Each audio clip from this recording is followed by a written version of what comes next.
He was a quiet instrument maker from Scotland, a man so fragile in childhood that few expected him to survive long, let alone change the world. He would grow into the architect of the Industrial Revolution, teaching steam to obey human will. Yet for all the power he unleashed, he spent much of his life haunted by doubt, anxiety, and the fear everything might collapse.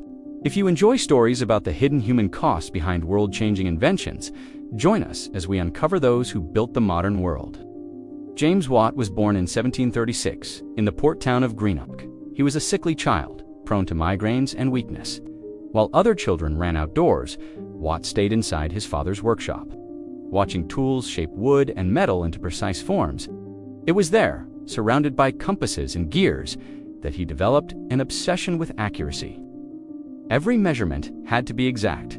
Every mechanism had to make sense. As a young man, he trained as a mathematical instrument maker, crafting delicate devices used for navigation and science.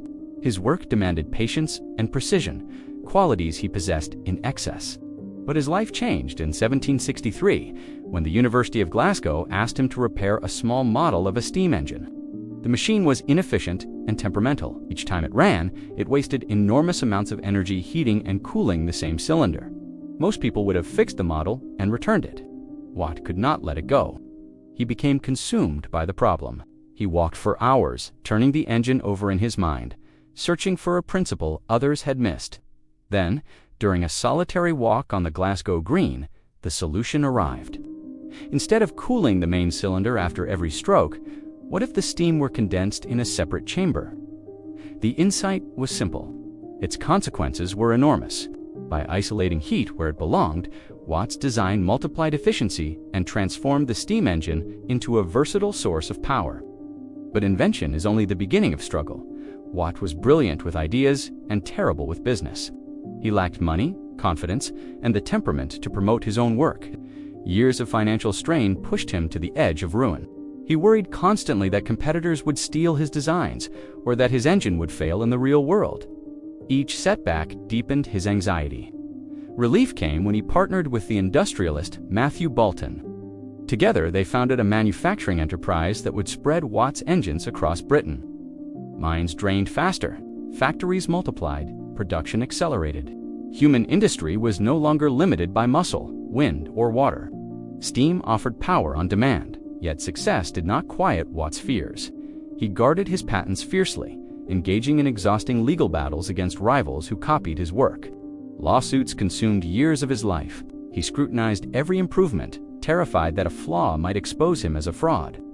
Even as orders poured in and his reputation grew, he remained restless, convinced that disaster lurked just beyond the next mistake. The pressure etched itself into his personality. Friends described him as gentle but perpetually tense, a man who celebrated victories briefly. Before retreating into fresh worries, he chased perfection with relentless intensity, often delaying projects due to impossible standards. Meanwhile, the world transformed around him. Cities expanded, railways emerged, factories reshaped landscapes and societies. The engine Watt refined became the beating heart of a new age. It powered looms, mills, and machines that redefined how humanity worked and lived. Nations measured their strength in horsepower, a term Watt himself popularized to explain his engine's capabilities. By the early 19th century, he was wealthy and internationally respected. Honors arrived from scientific institutions and governments alike. To many observers, he embodied triumphant progress, the inventor who unlocked the energy of steam and propelled civilization forward. But inside, Watt never fully escaped the habits of worry formed in his youth. He remained cautious, introspective, and aware of fragile success. He had seen too many ventures fail, too many fortunes vanish. The Industrial Revolution he helped ignite felt less like a victory parade and more like a vast, unpredictable force. When James Watt died in 1819 at the age of 83, the world he left behind was unrecognizable compared to the one he had entered. Steam engines thundered in workshops and mines across continents. The foundations of modern industry were firmly in place. His name would become synonymous with power itself, immortalized in the unit used to measure energy. Yet his personal story is not simply one of triumph. It is the story of a man who carried immense pressure in silence, who feared failure even as he succeeded beyond imagination. He reminds us that the engines driving progress are often built by individuals, wrestling with private doubts invisible to history. The Industrial Revolution did not emerge from machines alone.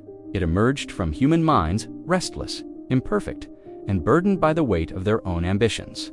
Sometimes the people who power the world are not fearless visionaries. Sometimes they are anxious craftsmen, chasing solutions in quiet workshops, uncertain whether their work will endure. And sometimes, despite their fears, they reshape civilization anyway. If this story changed how you see the Industrial Revolution, share it with someone who loves hidden history.